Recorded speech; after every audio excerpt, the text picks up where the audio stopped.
Selamat pagi pemirsa, kami memiliki sejumlah informasi terbaru mengenai konflik yang terjadi antara Israel dan Hamas. Terbaru, Israel membunuh seorang komandan penting Hizbullah, yaitu Wissam Al-Tawil dalam sebuah serangan di Lebanon Selatan pada Senin 8 Januari 2024. Hizbullah pada hari Senin mengumumkan pembunuhan salah satu komandannya untuk pertama kali dalam 3 bulan bentrokan lintas batas dengan pasukan Israel.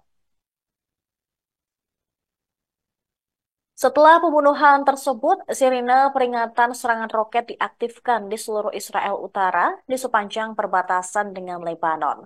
Seorang sumber dari kelompok tersebut mengatakan ini menjadi pukulan berat setelah 3 bulan permusuhan di perbatasan Lebanon-Israel. Al-Tawil yang berusia 59 tahun juga dikenal sebagai Jawad, yang merupakan wakil kepala unit pasukan elit Ratwan dan perwira paling senior Hezbollah.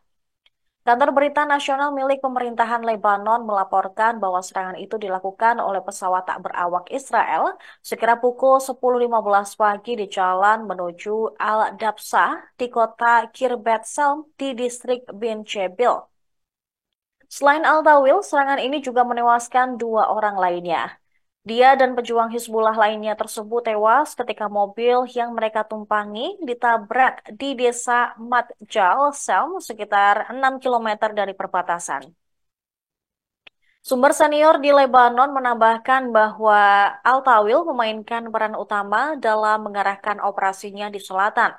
Terbaru pada hari Selasa 9 Januari 2024, Menteri Luar Negeri Israel Katz telah mengonfirmasi.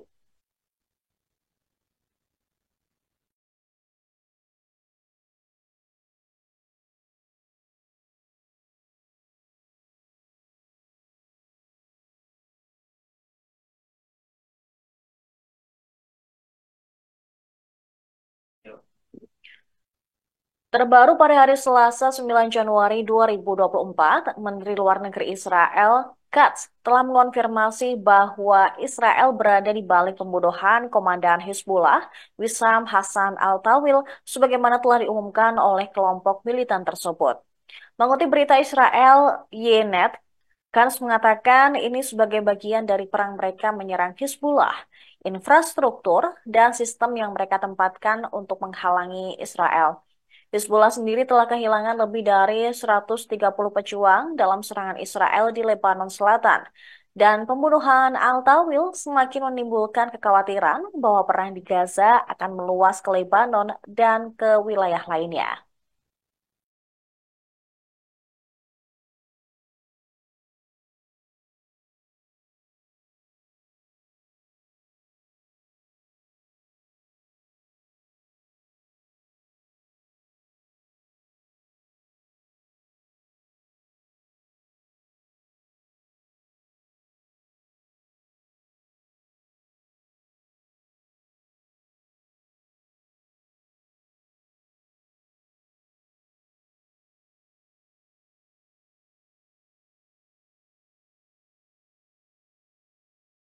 أعوذ بالله من الشيطان الرجيم.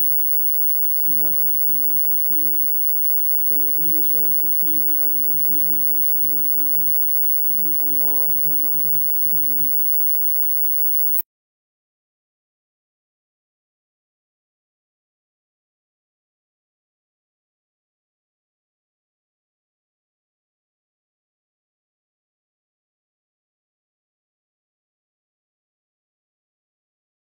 هذا المرتفع اللي هو جنوب السحل اللي وراه.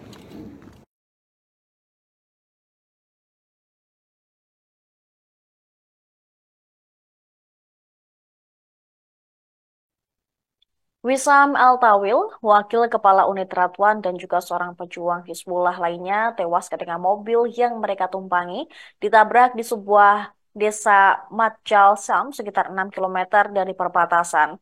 Diketahui Al-Tawil adalah salah satu komandan paling senior Hizbullah yang tewas dalam permusuhan sejauh ini. Kelompok tersebut menyebarkan foto-foto Al-Tawil bersama para pemimpin Hizbullah, termasuk Sekretaris Jenderal Hasan Nasrallah dan juga Imad Mugnieh, yaitu komandan militer kelompok tersebut yang terbunuh di Suriah pada tahun 2008. Foto lain menunjukkan dia duduk di samping mendiang pemimpin pasukan Quds Iran, Qasem Soleimani, yang terbunuh oleh serangan pesawat tak berawak AS di Baghdad 4 tahun lalu. Salah satu sumber keamanan menyebut kematian Tawil sebagai serangan yang sangat menyakitkan. Kemudian yang lainnya juga berkata bahwa terbunuhnya Al-Tawil semakin membuat keadaan akan bergejolak. Lantas siapakah sosok Wissam Al-Tawil ini? Hizbullah mengatakan Al-Tawil bergabung dengan kelompok tersebut pada tahun 1989.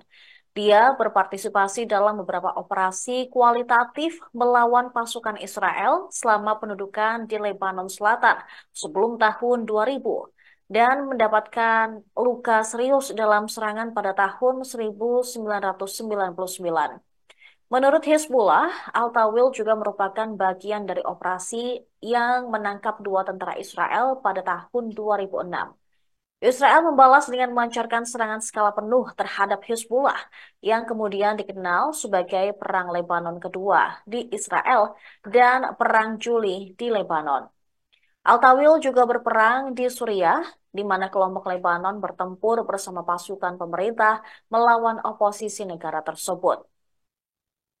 Sejak 7 Oktober 2023, Hizbullah mengatakan bahwa Al-Tawil telah memimpin beberapa serangan terhadap posisi tentara Israel di seberang perbatasan Lebanon untuk mendukung rakyat Palestina di Gaza dan perlawanan mereka yang dianggap terhormat dan berani. Seperti pembunuhan wakil pemimpin Hamas pekan lalu di Beirut, pembunuhan Al-Tawil juga telah menimbulkan kekhawatiran akan konflik yang lebih meluas. Mengutip Al Jazeera, pihak berwenang Israel menganggap Al-Tawil bertanggung jawab atas serangan roket terhadap pangkalan pengawasan udara Meron. Pembunuhan Al-Tawil akan menjadi kemunduran bagi Hizbullah yang didukung oleh Iran.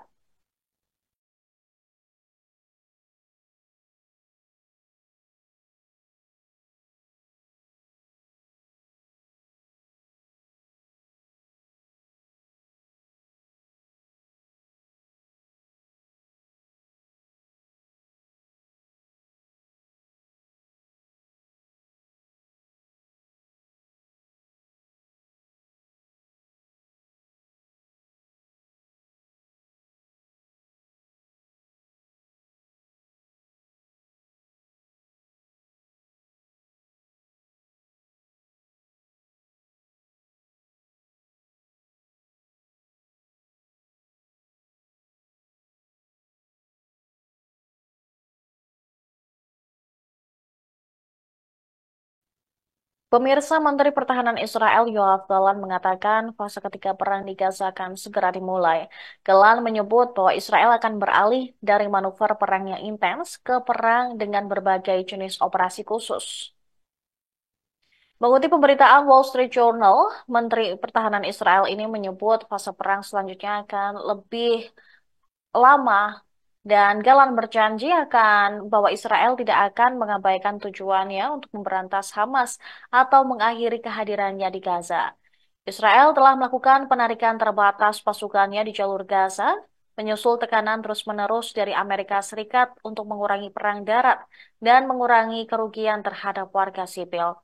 Namun, pemboman tersebut masih terjadi tanpa pandang bulu.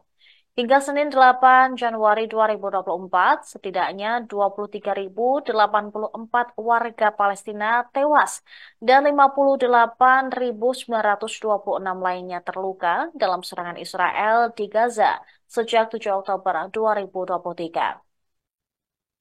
Kementerian Kesehatan Gaza yang dijalankan oleh Hamas mengatakan 249 warga Palestina tewas dan 510 lainnya luka-luka dalam 24 jam sebelumnya.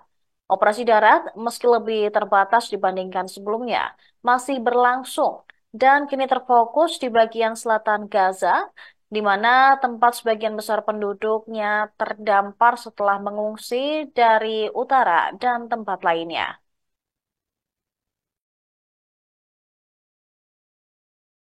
סיימתי כעת סיור ותצפיות במרחב רצועת עזה. בצפון הרצועה, הכוחות, את הזמן ליציאת כוחות צה"ל צריכים לשנות את הספירה.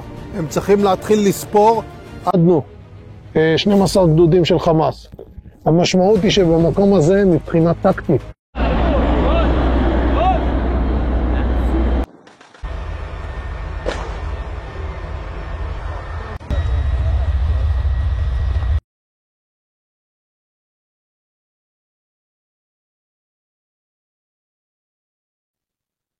Militer Israel pada hari Senin menunjukkan sekelompok pabrik senjata dan terowongan yang digunakan Hamas untuk memproduksi roket.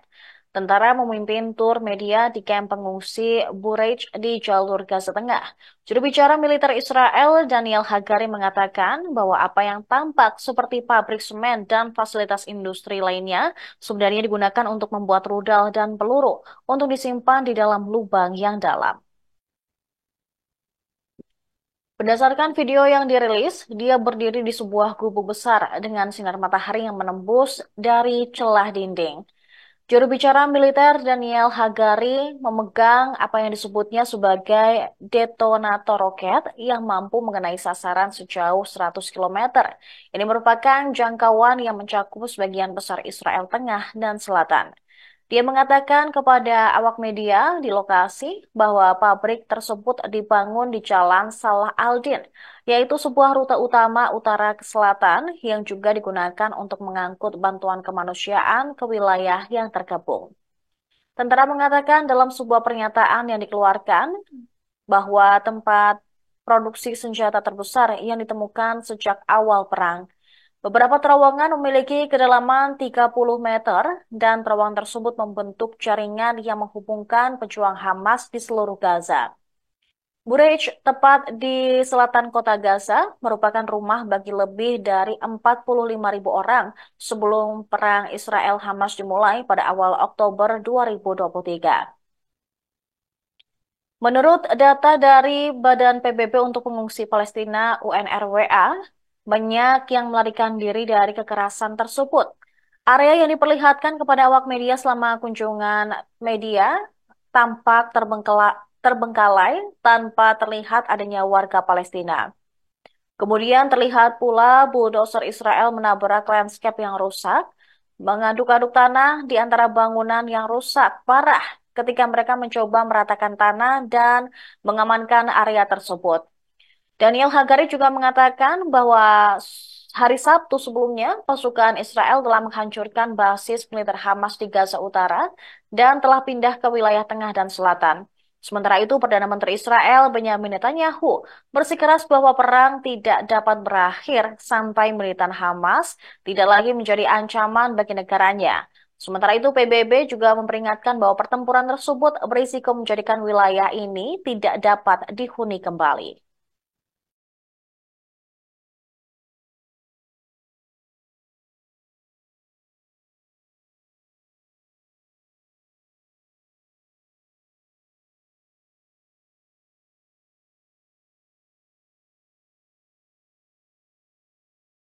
טוב, אנחנו נכנסנו פה לבית בדר שטופח.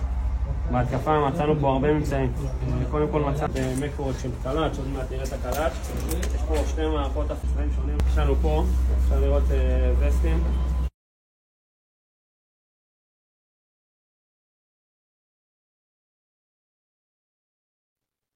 Demikian informasi saat ini pemirsa, namun jangan kemana-mana karena setelah ini akan ada Tribun News Highlight yang akan menemani Anda. Download Tribun X sekarang, menghadirkan lokal menjadi Indonesia.